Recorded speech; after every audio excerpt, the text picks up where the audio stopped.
right, so during the course of the conversation, my wife and I, we're having a discussion about lists of stuff we basically said people we know should watch. You know, films that if you haven't seen it, you totally should. I think films like, if you've never seen the movie Ray, it's got an amazing performance by Jamie Foxx as Ray Charles. Really good writing, really good acting, and when they were picking the actors, Ray Charles is the one who basically said that Jamie Foxx was the guy to play him. It's a great film. If you haven't seen it, absolutely should. Event Horizon, I'm a huge fan of the movie. It's sci-fi horror done in such a way that it's still a little camp, there's still a little kitsch, but it's done really well. And it's a movie that Sam Neill is in, and Sam Neill is a hell of an actor. Same with another Sam Neill film, In the Mouth of Madness. You know, that's another beautiful film about good low budget horror. Oh yeah, it's got a decent budget, but they did it on a budget. Right, from the era when they really poured their heart and soul into it. Right, good film. In the Mouth of Madness, absolutely recommend that as a horror film. But then you get into stuff like 2001: A Space Odyssey. I was hugely entertained. Stanley Kubrick is a great fucking director. He's got so many things under his belt. But look, if you have to, you can avoid some of his films. He did Eyes Wide Shut, right? That was him? Eyes Wide Shut? Basically a film that if you have to watch it, watch it at high speed, fast forward at double speed, with someone narrating it to tell you what's going on along the way.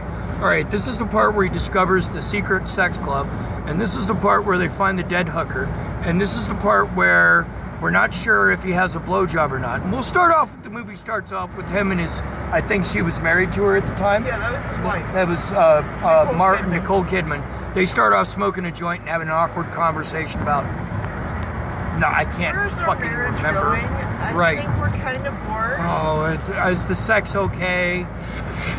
I don't know. It's terrible. A horrible fucking movie by a great fucking director. Oh man, I heard Stanley Kubrick and sex, and I get excited. Oh yeah, got a little hard on for that movie. I was so disappointed. So much disappointed. And there are other films, like if you've never seen Star Wars, and that's as unlikely as it seems, there are people who have never watched it because you look at it now and there's just too much hype. And to be honest, the way to watch it is you watch it 4, 5, and 6. Those first, in that order. 4, 5, and 6. And then, if you need to, you go back and you play episodes 1, 2, and 3. All of them, all at once, just like with Eyes Wide Shut, at high speed with somebody narrating what's going on along the way. You can play those at quadruple speed. At quadruple speed. Maybe slow it down every now and then for some of the action sequences that they worked on real hard. Grievous was badass. Yeah. If you're into racing stuff, the pod racing was good. But, I mean, there was just... dying was pretty awesome. Just ham-fisted. And look, I'll say it again. I have a problem with how Lucas did it. But we won't go into that now. This is about movies you should see. And... Right. You can totally blow past the prequels. The Wall... If you've never seen The Wall by Pink Floyd, you absolutely should watch it. Should you watch it high? Maybe. You can still watch it sober, and it's still a great fucking movie done by a great bunch of people. It's art. Beautiful, beautiful art. Other movies someone should see. Changing Lanes. Yeah, absolutely. I'm not a huge Ben Affleck fan, but Changing Lanes is one of the few movies I like him in. Him and Samuel L. Jackson going up against each other is fucking amazing.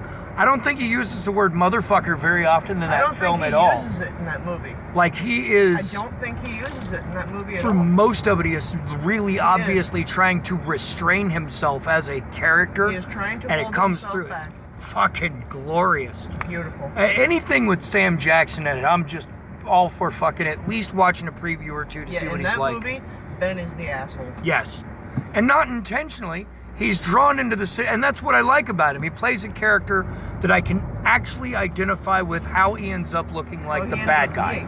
That guy. And in the end, he recognizes how he is the bad guy. And at least and I don't want to give away any spoilers, but it's Tries one of the to do few something movies about it. that I like Ben Affleck in because his character is at least semi-believable as a character. It's like why I really don't like anything Ben Stiller's in except for Mystery Men. And it's because Ben Stiller tries to play the normal, ordinary guy. He's fucking not. He doesn't know how to be that guy. He's Jerry Stiller's kid. Jerry Stiller is fucking hilarious. It'd be like growing up the son of any brilliant fucking comedian, and then constantly when you tell stupid fart jokes, they go, ha ha, that's funny, kid. Yeah, you're gonna be a comedian one day. Fuck, he must get a sense of humor for your side of the family. You know what I mean? I mean, it's... Ben Stiller's not funny. In Mystery Men, he's fucking hilarious because he's obviously playing a guy who thinks he's normal, but is obviously completely over the top, out of his mind, doesn't know how to act normal. It fucking... He's playing himself. Right. It's his best typecast as you can get until they typecast Robert Downey Jr. as Tony Stark. Right.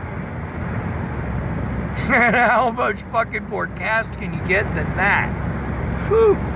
Aside from Ryan Reynolds as Deadpool. Oh, there's a movie you need Yeah, to if see. you have not seen Deadpool. And for people who say Deadpool 2 is as good as the first, no, I disagree.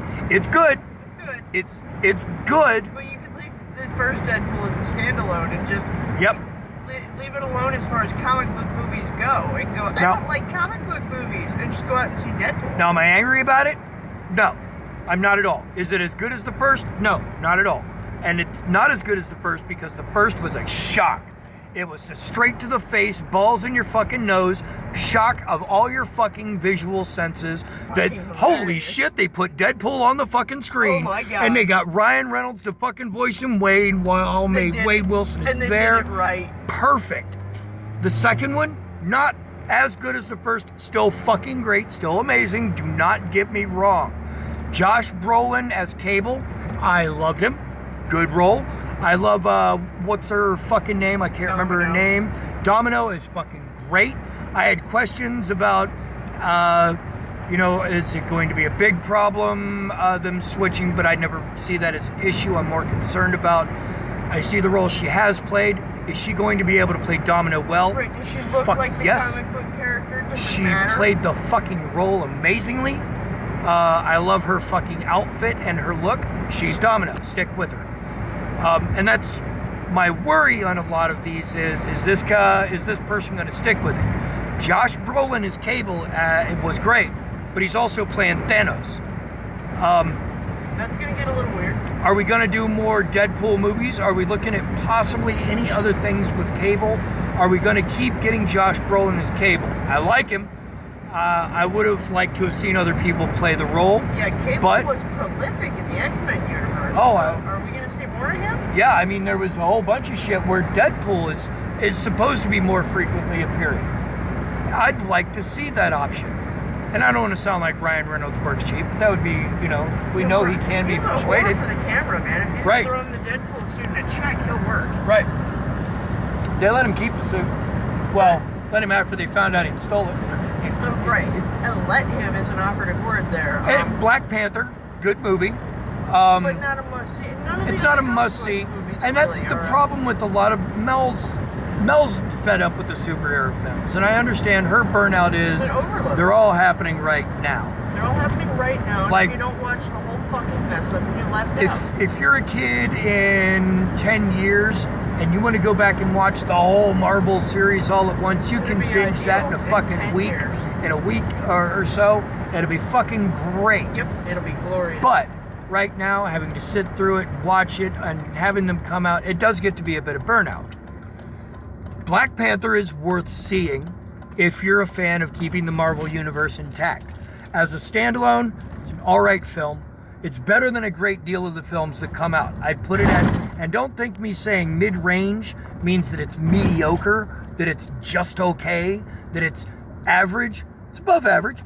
Good acting, good special effects. The Marvel series is being run by Disney, and they're wanting to get their fucking money's worth. That's Wonder Woman was mid-range too, and that was on the DC curve. Wonder Woman is worth watching, just so you understand what my biggest complaint about DC Warner Brothers has been for the last 30 fucking years. Chewing on a mouthful of gravel. They have continually been just replaying and rehashing Batman and Superman ad infinitum. How many times we got to do these two fucking superheroes?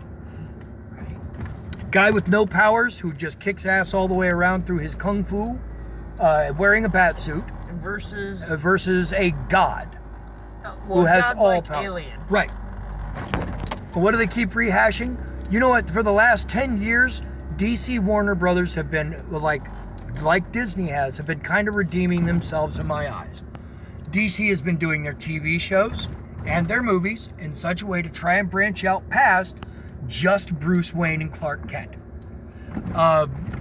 If you haven't watched any of the DC shows, they're up on Netflix.